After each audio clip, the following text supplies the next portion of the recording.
So if God calls me to a position, then to steward that position, I need to do what I have to do to become who I'm supposed to be in that position. So it's not a free ticket to a title, right? No, God says, I'm giving you this title, now steward it. I want to multiply in that moment. Hey, Uncommon Leaders, welcome back. This is the Uncommon Leader Podcast, and I'm your host, John Gallagher.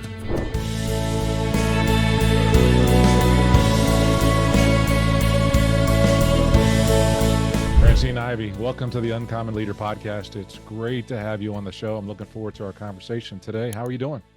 I'm doing great. And what an honor to be here. I've already fallen in love with your podcast. And man, to know that I'm here is a big deal. So thank you so much for Well, inviting me. I appreciate that, Francine, and I think you'll add value to the listeners today as well as we were getting ready to prep our conversation. I know there's some good things we're going to be able to share today, but I'll start you off the same way I start off all my first-time guests, and that's with a question that if you have a story from your childhood that still impacts who you are today as a person or as a leader. Yeah, I really have been thinking about this one because from listening to your podcast, I knew it was coming, right? And Mm-hmm. there's just so many things. My dad was military, and of course, there's lots of lessons in that. And then my mother was Japanese, and he married her in Japan, and then she got her citizenship here. And I have a long legacy of these beautiful marriages, all the way back to my great grandparents. And I thought, Lord, what is it that I would share right now? And then he took me back to this story when I was in elementary school. We were in Norfolk, Virginia. My dad was stationed there. And I remember being like in kindergarten or first grade. And I kept being drawn to one child that was autistic and then another group of kids that were deaf. Um, and I didn't know why at the time. I remember rode the bus with a group of the kids that were deaf, and I would sit in the back and I would ask them, I want to learn to talk to you. And then I remember a time when the young man in our classroom was struggling. I don't know why, but we were collecting telephone books. Now, there are a lot of young people on here right now that are like, what is that? Right? We used to have these books that had everybody's Mm-hmm. telephone number in them. And so we were collecting them for some reason. And he was having a hard time and he was throwing these books. Now, remember, I'm in elementary school. And the teacher was so frustrated. She was yelling and she was trying to get him to stop. And I remember just making my way over to him and beginning to just speak to him and him calming down. He was not able to communicate, but there was something in that communication. And I believe that as I walked away from that, God was teaching me that everyone just wants to be seen and understood. And even though he was not able to communicate the way that we were able to communicate, here I was in kindergarten, first grade, realizing everybody just wants to be seen and they want to be understood. And I think that is ultimately, as we get deeper into what God's called me to do now, that's ultimately where I come from. It's like a root in me that everybody just wants to be seen and they just want to be understood. Mm. Thanks for sharing that, Francine. Yeah. It's just, those are stories from our childhood again, and they help to frame the conversations going forward. But I gotta tell you, each time you mention, I go back, and those are really the pieces that I listen to the most are those stories at the start, Mm. and the ones that have had impact, and there's such a lasting legacy. Those are the things that stick with us more than anything else. And I'm always honored that people would share and be vulnerable to share those things on the podcast. And thank you for sharing your story as well. Yeah. And it leads us here really today, and we have some common interests with regards to the organization that we are being coached by in terms of how we're going forward.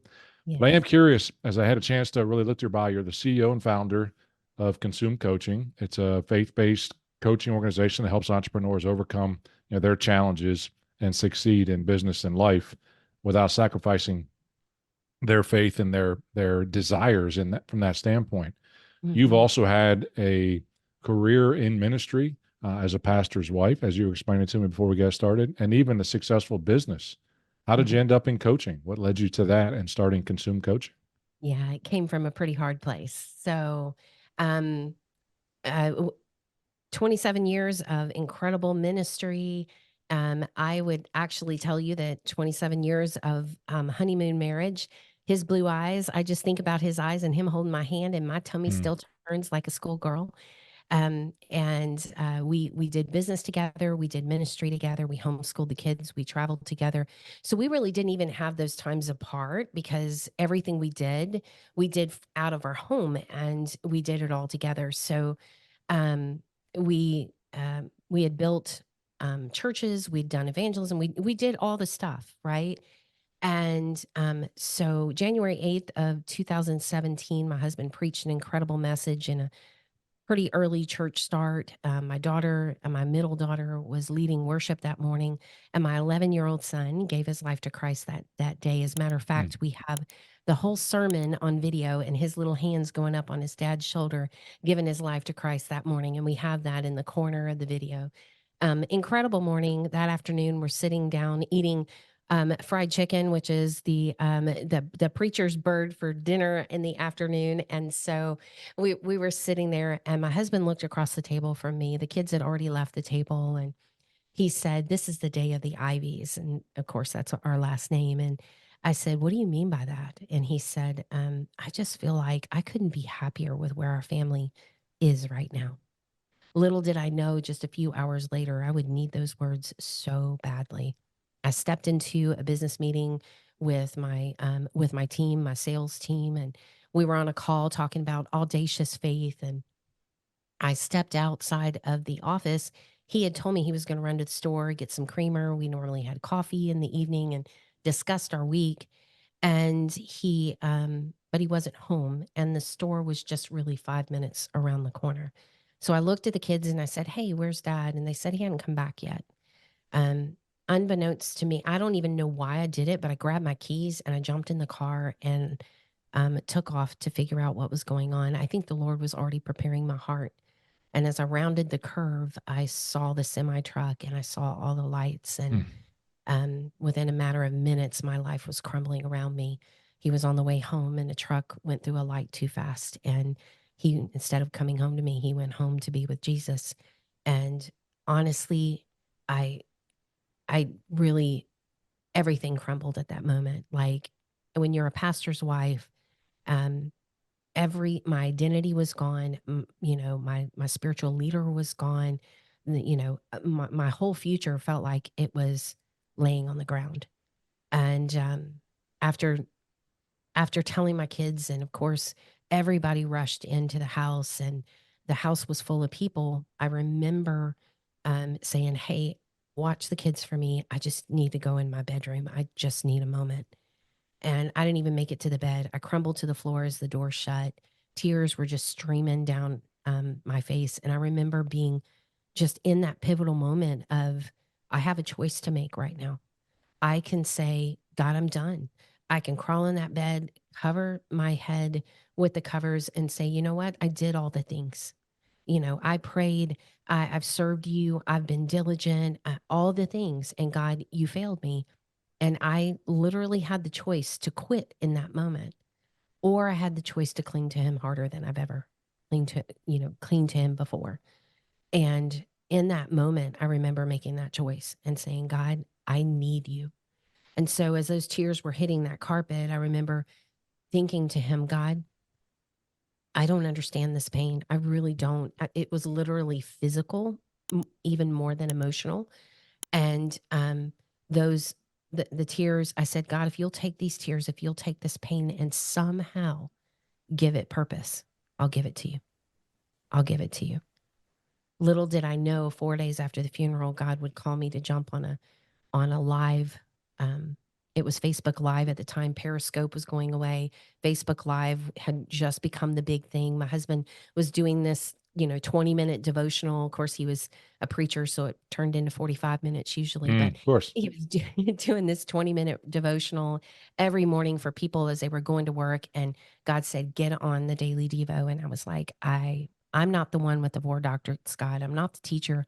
I was second chair. I sat on the pew. I rooted him on. I sang alongside of him, but I'm not the preacher. And I argued with him, and God won. And he said, "Get on the call, get on the live." And so right at 7:30, which was wild because we argued for maybe 2 hours, I turned on the lights, I turned on the mic, and I went live, and honest to goodness, like, ugly tears, raw and real, this is where it hurts, this is where we're at, this is where God's meeting us, and this is how he's healing us, and I figured 50 of my friends would watch, but it was 34,000 before midnight that night.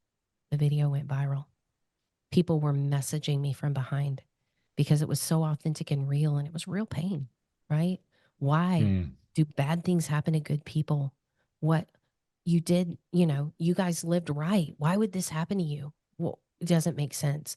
And so I spent the next 3.5 years going live every morning, Monday through Friday, walking people through that valley with me and showing them where God was, not on the mountaintop, but in the middle of your storm, in the middle when the giants feel like they're winning.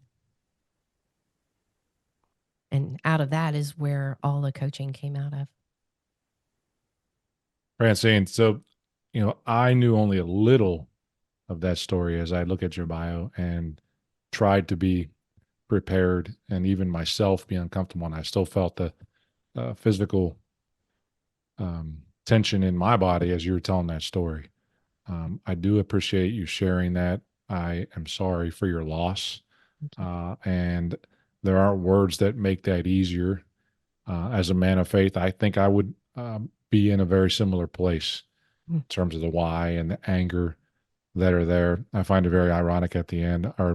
Our home group with church is going through a study right now that's focused on Psalm 23, and mm, that he would walk us through that valley. He doesn't walk us to it and let us just go on our own, but he's walking through that valley with us, yes. and he'll get us through on the other side. So to turn that into something that became viral, and the impact that you had, and your husband's legacy had on over 34,000 people just that one day, and what it's done now, is pretty powerful. So I Yep. do appreciate you sharing that. And I can't imagine how difficult it is to say that story many times. Mm, So that brings you today. You've chosen to go into coaching of faith-based entrepreneurs. I would imagine when you get a chance, then you have the opportunity to share that story when folks are mhm, going through tough times, when they're challenged, when they're distracted in their work, and when they're frankly feeling like they can't do it anymore. Because entrepreneurs, go through those valleys, they go through those challenges. You have the business background that goes on. As you do that, and if we can move that conversation into coaching and who you work with, what are mhm. some of the biggest challenges that you run into in working with individuals, Francine?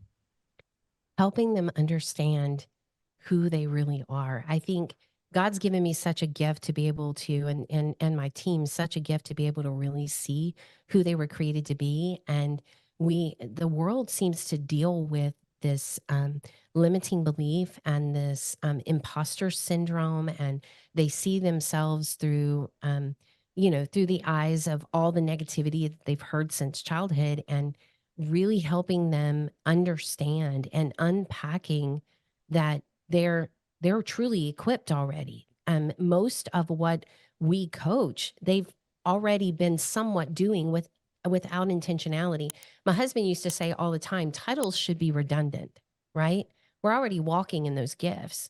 It's just we don't recognize it, and Mm, it boils down to the fact that people can't read a label because they're inside the bottle, right? And that's why a coach is so important in your life, a coach and a mentor to kind of let you see what's on that label and see the potential. mm. I love that. And I do think, the coach is one of the coach's primary jobs to help that person get out of their own way. No doubt Absolutely. about it. Your Yeah. terms of the limiting beliefs, the fears that people face, the Mm, imposter syndrome. Even yeah. looking at the book behind on my shoulder now, just came out yesterday by Jamie Kern Lima Worthy. Self Yes. confidence, but also having self worth. Mm, That you are great. In the case of faith based entrepreneurs, you are a child of God as well as you yes. go forward with that. So you help them to see that. You create this assessment and help them see their gaps. What are the steps then that you take them through to heal and to be more successful? Yeah, I think many of them, so we have several pillars. Obviously, we hit identity first, right? And not just identity and what you've done, but of who you are. And with us being unapologetically faith based, it's all based in, what the Holy Spirit has endowed in them, their gifts, their what has God already said about them. We bring in their story. I know the power of story and testimony, obviously through my own. And so we bring in their story, we bring in their giftings, we bring in the God given personalities, their love languages. What they felt like has been all different things, right? That have been different parts of their life. And they feel strewn in 14 different directions. Really, God's been developing this story, this Hmm. beautiful story and purpose. And we just help them bring it all together and see how it's their next step and it all goes together. I love that. And again, starting with identity, I think that's really Mhm, powerful mhm, to have them see, create, whether it's creating I am statements in terms of understanding that, thinking of their future rather than what their past has been like and those things to mhm. overcome, even as, again, business leaders and how important that is to important to go through. You've got a team of coaches, and I mean, I just get excited kind of hearing some of the things that you've gone through with them in terms of that team.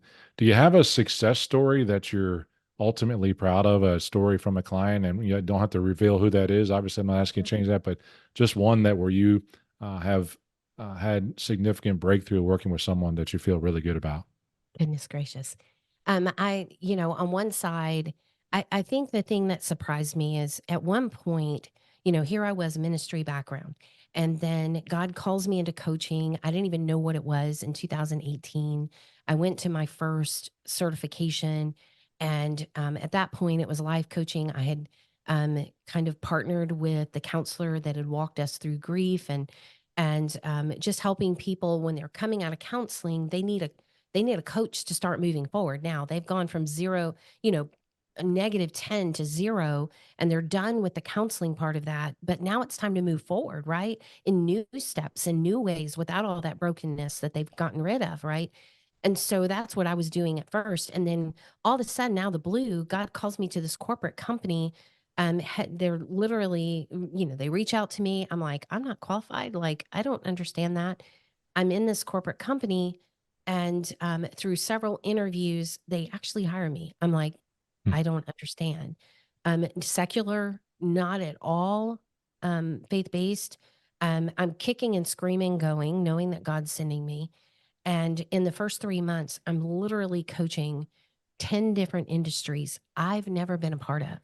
I'm not mentoring because you can't mentor what you've not done, right? Sure. But I'm coaching, right? And I am seeing the power of coaching. And the reason why I want to share this story in particular, yes, this client was a believer, but it was in that corporate setting. And I think I saw the power of what coaching really can do and the importance of mindset along with skill set, right? And then creating Hmm. habits and accountability, which is ultimately what coaching is.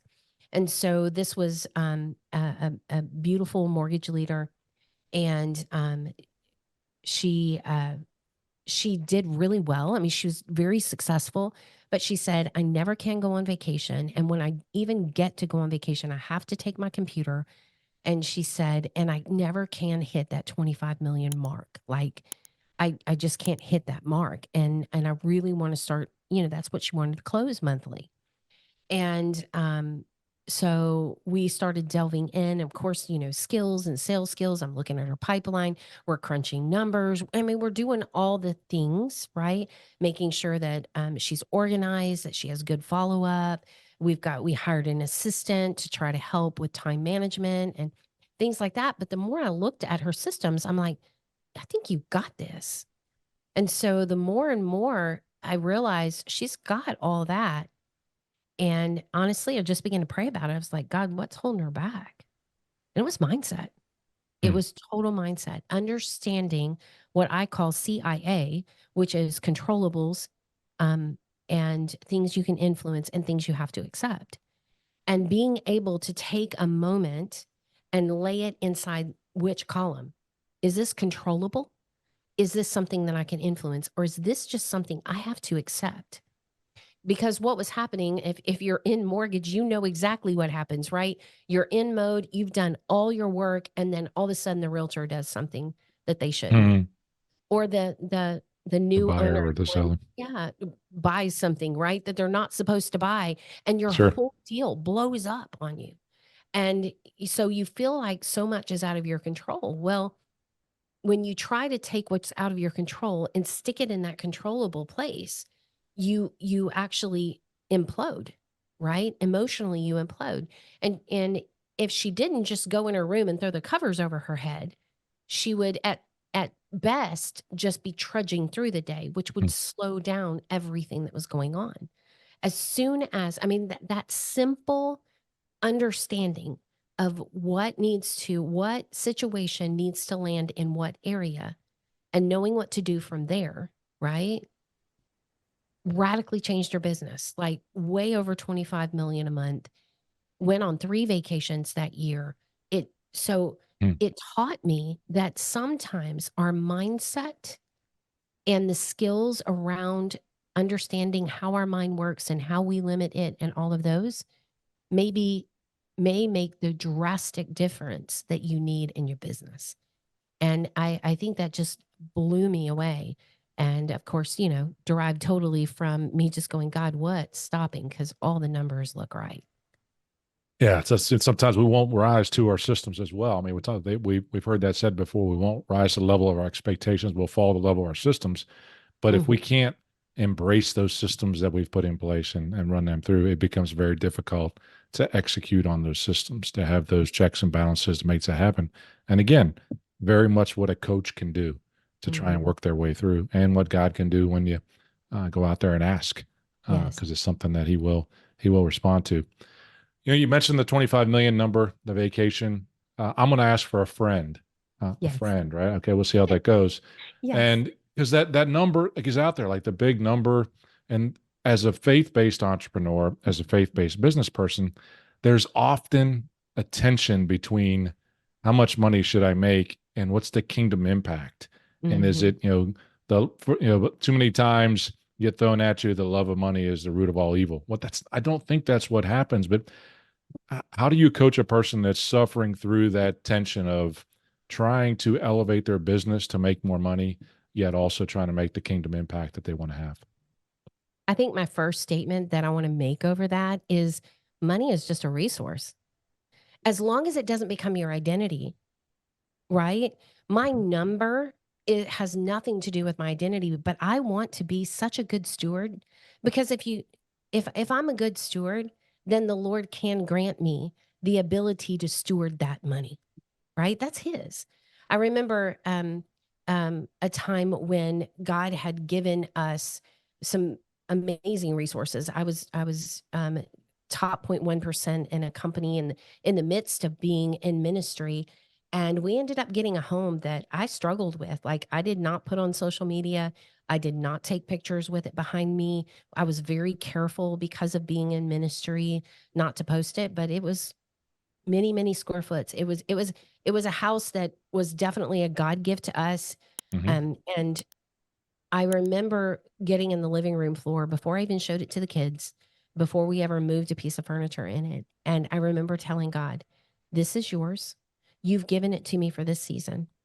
Just don't let it become my identity. Never let it grasp my heart. It is yours. And whatever you want to do with it, and forever long you give it to me. I'm thank you. Thank you." So whether it is a seven-figure income or six, those are just resources. It's not my identity. And and when I realized that, and here's the thing, to think that God wants to keep us, that it is somehow um glorious to God in some way to keep us poor. Now, there's nothing wrong with being in lack. At times I've been in lack, at times I've been abundant. But there's also a difference between having big goals to make great revenue so that you can have resources so that you can steward it the way God told you to steward it because you're a trusted servant of His. I would much rather the revenue that's out there in the world to be funneled through Christians who are going to use it the way God tells them to use it Mm. than for it to be just out in the world being used in the wrong ways. Thank you, Francine. I'll share that message with that friend.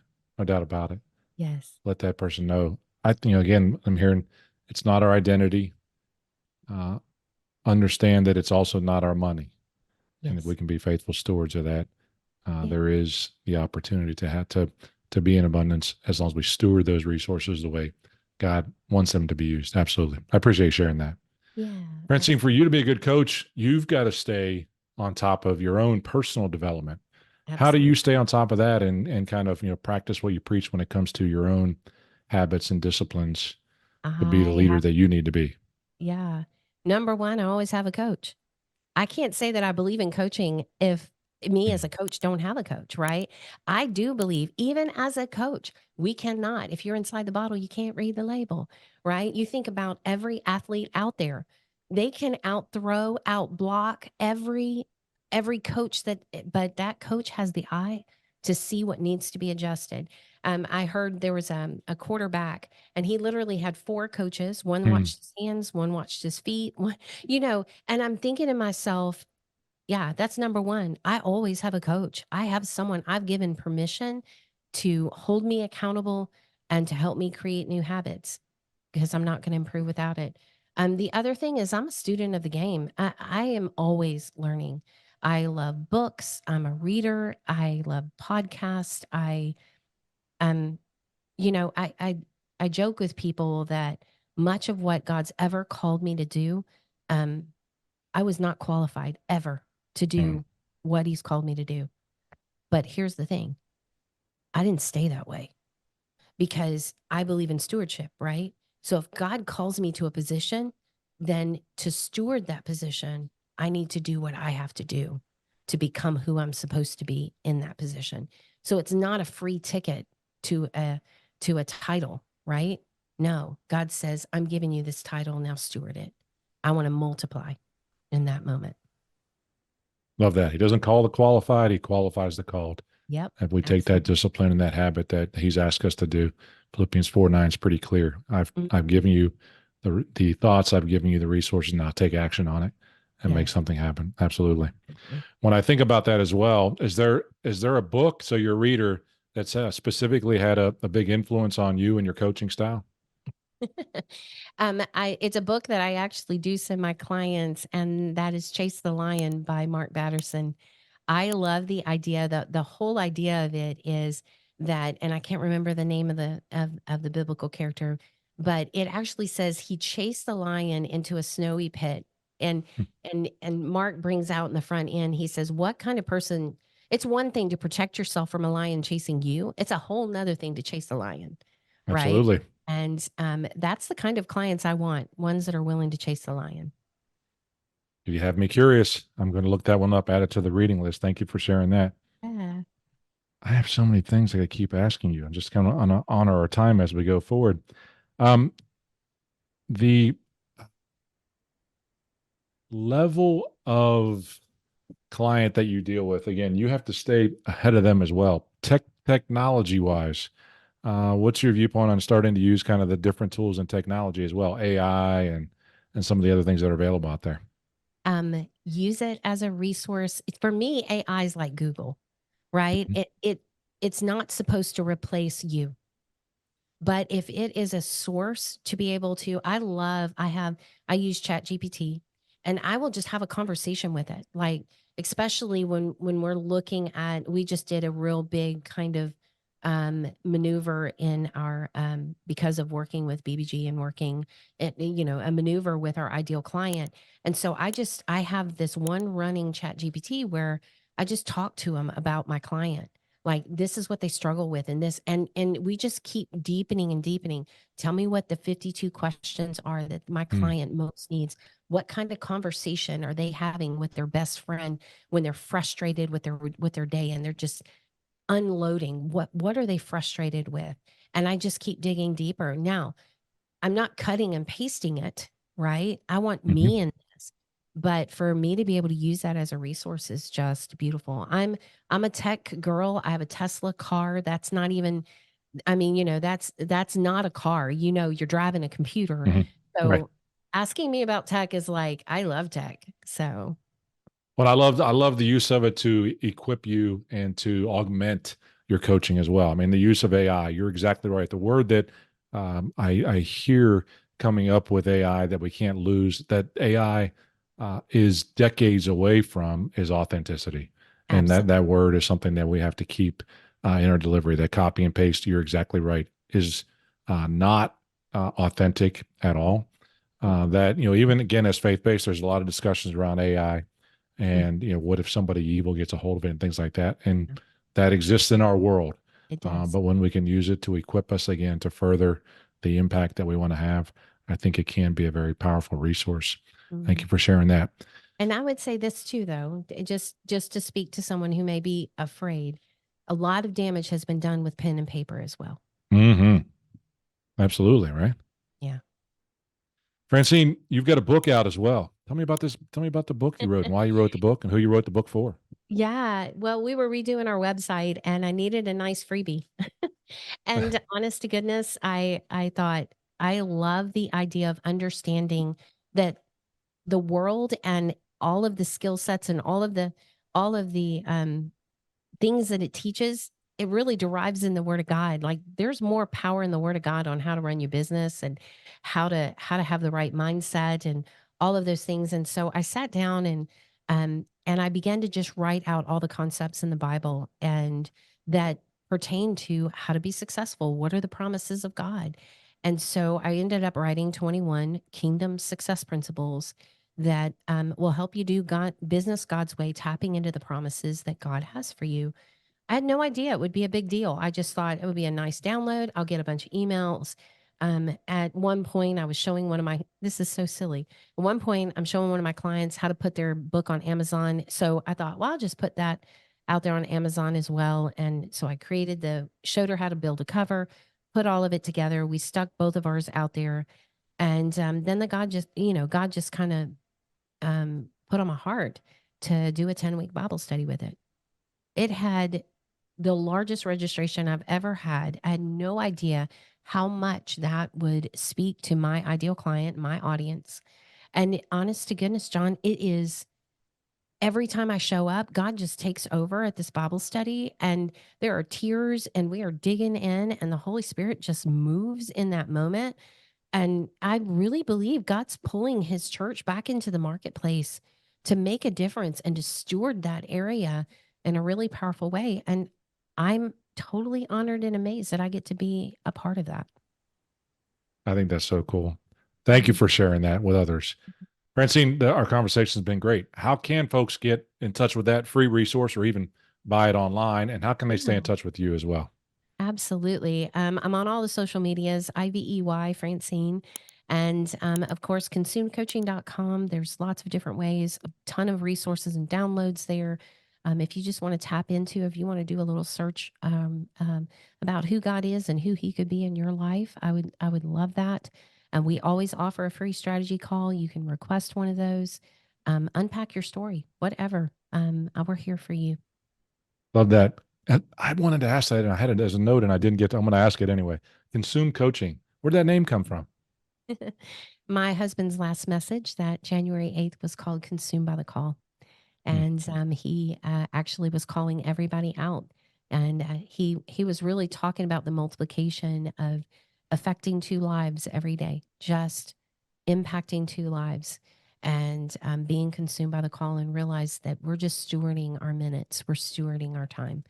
And so our 501(c)(3) is called Consumed by the Call Ministries, and our coaching, which is our own company and LLC, is Consumed Coaching because that's what we're all about is What helping a people. what a great way to bookend our conversation is to Mhm. honor him.